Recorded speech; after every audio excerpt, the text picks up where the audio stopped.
Talking about data privacy, you yourself are certified in that, right?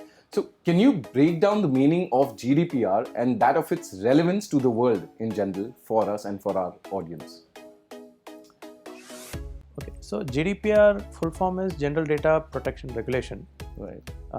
It's an amendment to an existing European Union Parliament Act on Correct. data privacy that Correct. Europe enacted. So many of the Western countries have been having data privacy laws for ages. Okay. So what some of them have done now in the last say 6 odd years is to amend it, rightly so, as per the prevailing circumstances and the new threats that are coming. Right. So one of the key focus areas of GDPR was especially to manage the nuisance that customers were getting with regards to profiling, Okay. right, and handling of customer data on social media. Okay. So I don't know that my data is being tracked, Right. and how do I stop it? Sure. So that is where the old act was modified and strengthened from that perspective. I'm just generalizing at a very high level. Right. Now, one of the key components of GDPR, which then now has been enacted in all the regulations across the world, including the one that's there in the Parliament, it's on the similar lines, Right. is the concept of consent. So the world earlier was always using implied consent as the way forward. I have put a notice somewhere in some website, some corner in the smallest font. Right. I'm assuming you have read it, and therefore I'm authorized to have access to your personal data. Right. That is implicit consent, implied consent. Okay. So that has changed. And now the mandate is to go for explicit consent. So unless the customer has consented, he is unconsented customer. Right. Right. In addition, one of the key aspects of all the current data privacy regulations, including the one in India, focuses on the concept of empowering customers, giving more power to customers to manage their own data. Right. That is where the concept of rights of the data subject, in India we are going to call them as data principle, Right. comes into play, where I as a end principal or a data subject whose data is being accessed by somebody else, how am I able to going to have better control on my data? Right. So when I say control, it means I should be able to walk out when I want, that is unsubscribe. Right. I should be able to go and tell them, hey, you know what, I've changed my name, please call me this henceforth. Right. So they should be bound by a legal regulation to do it. Okay. So these are all rights of a data subject. So those were the changes that GDPR brought in. Right. In addition to, a key concept they tried to address is cross-border data transfer. Right. So EU, all the countries within EU and few other additional countries, they all come under GDPR. Okay. However, what if you are transferring data to India, to Pakistan, to any other country, Sri Lanka, US, Canada, Australia, which is not part of Europe? Right. Then what? Right. So that's where they brought in a concept of cross-border data transfer, Right. something called as binding contracts. And in those contracts, they try to articulate in clear terms as to what would be the way this data will be handled, transferred, and the nuances around it. One other change that GDPR brought is earlier the controller or the person who owns the data, the entity who owns the customer's data, was all responsible. Right. And everybody who were accessing the data on behalf of the controller could always say, you know what, उसने मुझे नहीं बताया, he never told me, Right. therefore I didn't do it, though I knew I have to do it. Right. Right. Now the law has made both sides equally liable. So it says that, boss, as a processor, sub-processor, you have to follow certain mandates, Right. whether you are informed or not by the controller. You can't escape that. while the controller is also obligated to now clearly articulate what the processor has to do. So it kind of redefined the definition of controller, processor, data subject, what is personal data. It added more teeth to the classification of personal data as to what all elements would be now covered under personal data. And it started giving higher importance to critical sensitive personal data like biometrics, health records, information about rare category of people, tribes, very few in existence, those kind of things, it started. Now, while most of the regulations across the world talk about natural person, that's what the law uses the word the term as protecting.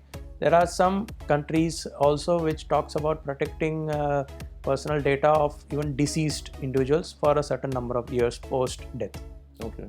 So one needs to so GDPR is just the gold standard, generally used. When in doubt, follow GDPR types.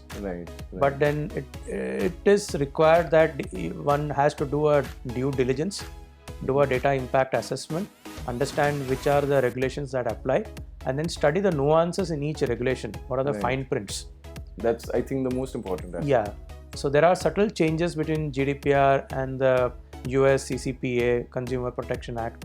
So there are certain nuances. So one needs to know and then adhere to the best of both, so that you are always adhering to the lower one by default. So in that case, does India have a data protection law? India has a data protection law. However, it is not a standalone data protection law. It is embedded in the Indian IT Act. Okay. So the IT Act 2000 has a mention of it, but it's loosely worded. It does not articulate the concept of data privacy the way our proposed bill articulates. And it is much difficult to penalize and take action because it is not well defined. So it's still hazy. Yeah.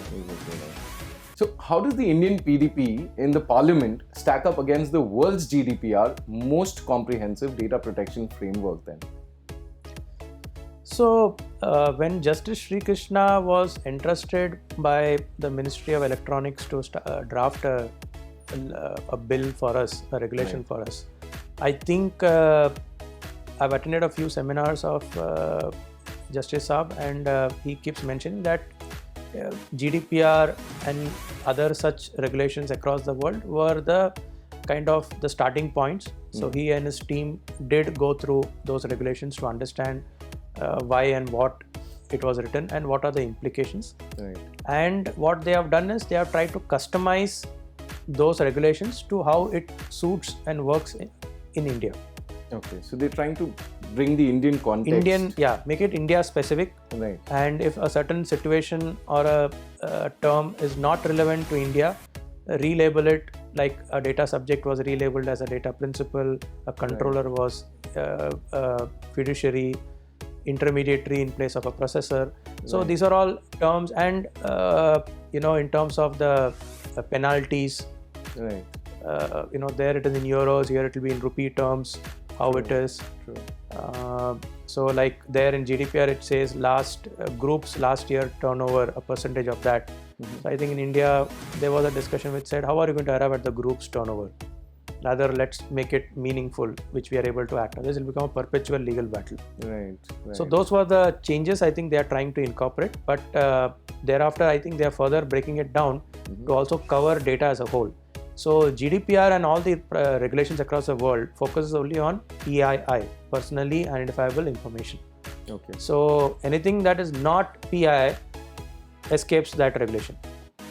So in India, I think they are trying to bring a encompassing law which says PII plus non-PII. Therefore, it's going to be called as a data protection bill more and less of a personal data protection.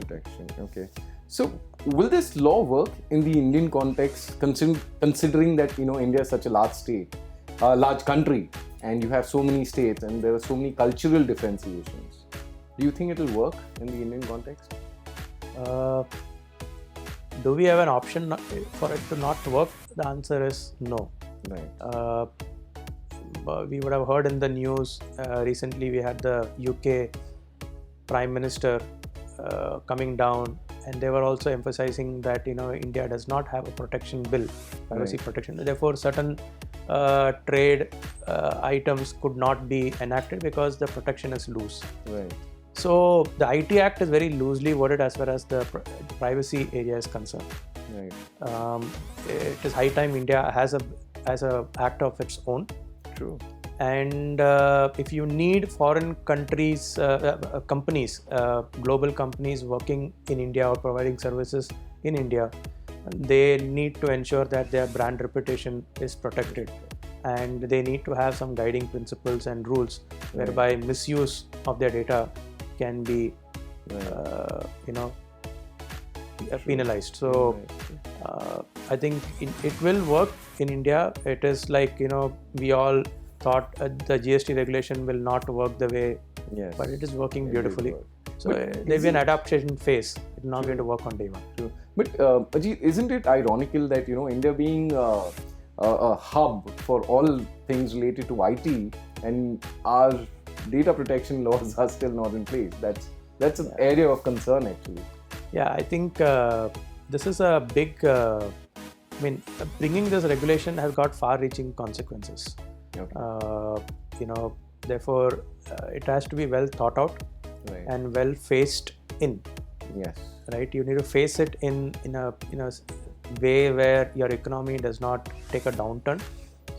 What is working well should not stop working because of this. Yes. It should only be further enhanced. Right. So that has to be the bottom line.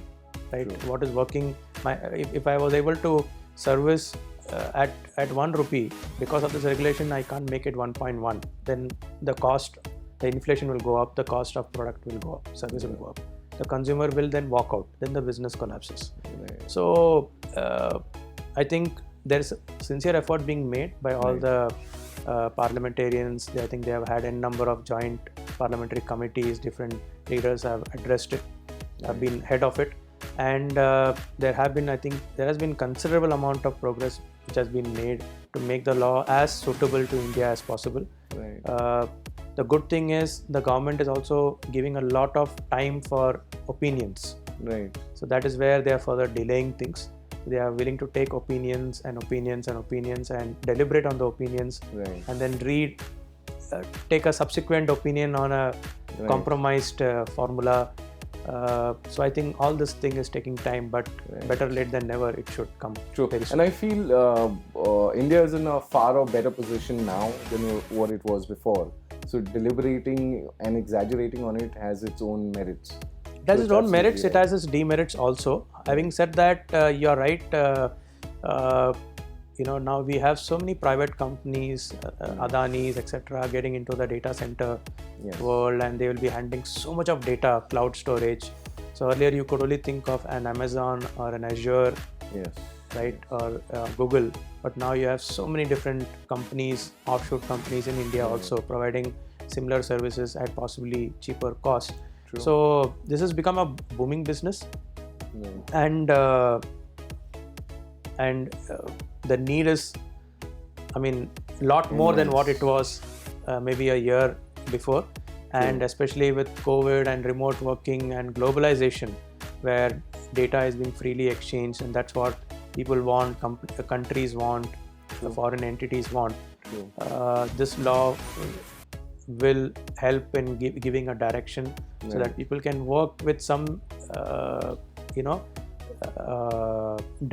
like when I start my business, I don't want the laws to change midway, and then you can't pivot a business now and then very often. Because there's a lot of cost to change. Right? So you rather want a law which is fairly settled, so that I know upfront, I design my systems accordingly, and then I can focus on making providing quality services and good revenues for my company to grow. True.